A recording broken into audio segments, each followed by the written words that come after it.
This episode of the Tony Robbins Podcast is brought to you by Tony Robbins Results Coaching. Whatever area in your life you want to change, your relationship, your health, your career, or your business, coaching is one of the most valuable tools you can have. It's an investment in yourself, and it can yield some of the highest returns. Tony Robbins Results Coaches are hand-selected and trained by the master of coaching, Tony Robbins himself, to have the skills that will empower you with supreme focus, powerful insight, and the accountability needed to achieve everything you've ever dreamed. To help you get started, Tony is offering podcast listeners a free results coaching strategy session with one of his top coaches, a $200 value. Visit tonyrobbins.com/results and schedule your free session today.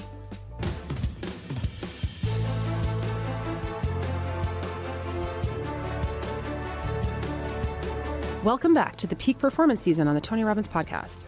Today, you're going to hear an exclusive interview with someone who will likely go down in history as the greatest mixed martial arts fighter of all time.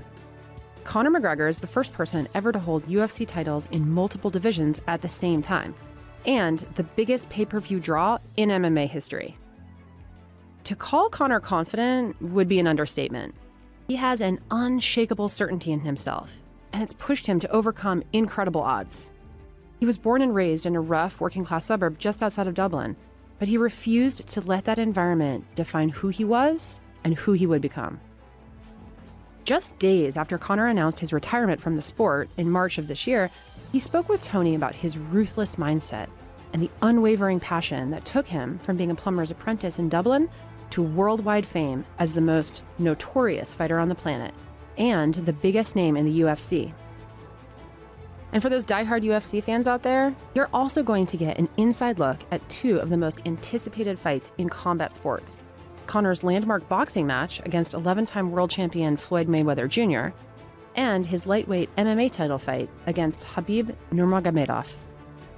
Conor breaks down what led to his defeat and reveals just what happened in the chaos that ensued afterwards, what he refers to in this interview as the real fight. Here's the thing. Conor McGregor isn't just a fighter. He's also a successful entrepreneur. His new whiskey company, Proper 12, is a huge success.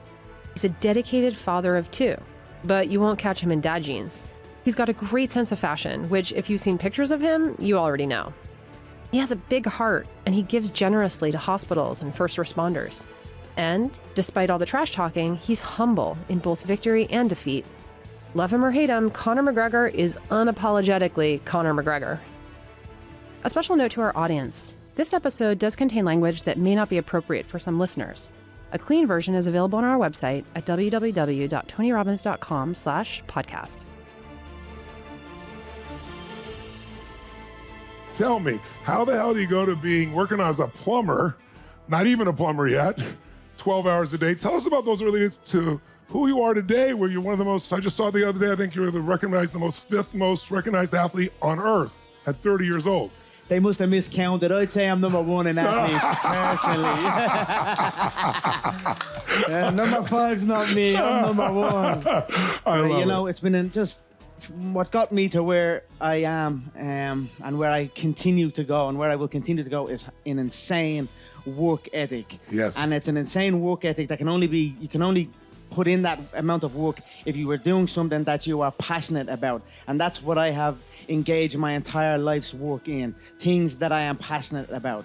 You cannot fully commit to something if you are not passionate about it. So you must look at your surroundings, at the things you are involved in, and ask yourself, are you truly passionate about these things? Do you truly want to put every ounce of your being into these things?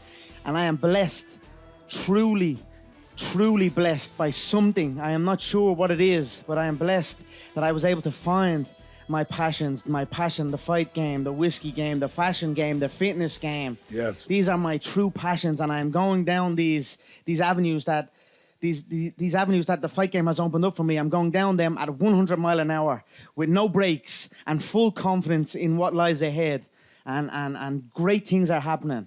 So I'm very, very blessed and very motivated still. I'm, like you said, I'm only 30 years of age, Tony. I have gone through times in my young career of lapses in motivation and seeking that energy, but coming into a place like this and receiving an invite from yourself, a powerful man. You are a powerful man. We are all powerful people here.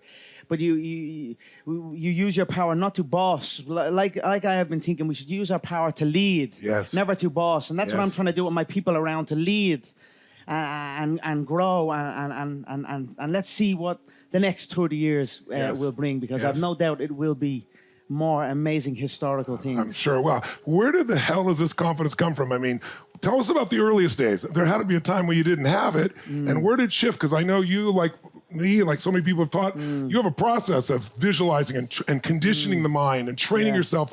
But tell us what it was like in the early days growing up. What was your life like? Tony, I'm not supposed to be here. Where I come from, it's it's on my whiskey proper number 12. I come from a place, Dublin 12.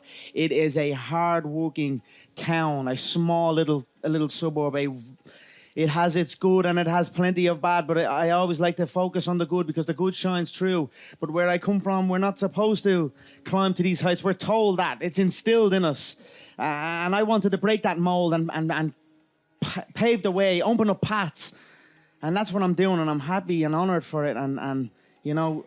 When did it shift for you, though? Were you always like that? Or was there a stage when you started to say, I'm going to create my fucking life? I mean, when we're going to be a plumber, I'm sure, like I heard you were working 12-hour days, like driving 2 hours one way. You know.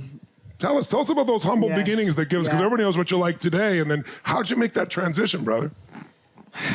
You know, like driving on them towards them building sites, and I'm just a young kid. I'm a first-year apprentice plumber on a building site. They're the guy that goes to make the tea. They're the guy that goes and gets the copper pipes from the storehouse and carries it up. It's the hard work that's not respected and not admired or not, you know. So I was on them building sites, cold and damp, and I was like looking around at the fully qualified people on the site and their postures not right, and that was not me. You know, I knew I could do something better. I knew I had something in me. I just wasn't sure even what it was. Obviously I was training for the fight game, but no one in Ireland had made it in the fight game. The fight game, an Irishman in the UFC was literally, and I mean literally, laughed at. We were laughed at. I was laughed at when I said we were going to get to the UFC. Myself and my team were going to get to the UFC. Never mind get a win. Never mind even get a win in the UFC. Then win a belt, then win the second belt. You know, I've continually two different weight classes. Only guy in history. I've just used all that fuel that I'm not supposed to do it, but I'm gonna do it, and I'm gonna outwork everyone that says I cannot do it. And that's what I did, and that's how I rose up. And long may it continue. Yes, may it. Let's give him a hand for that. For that as well. Thank you. Tell us your formula for creating.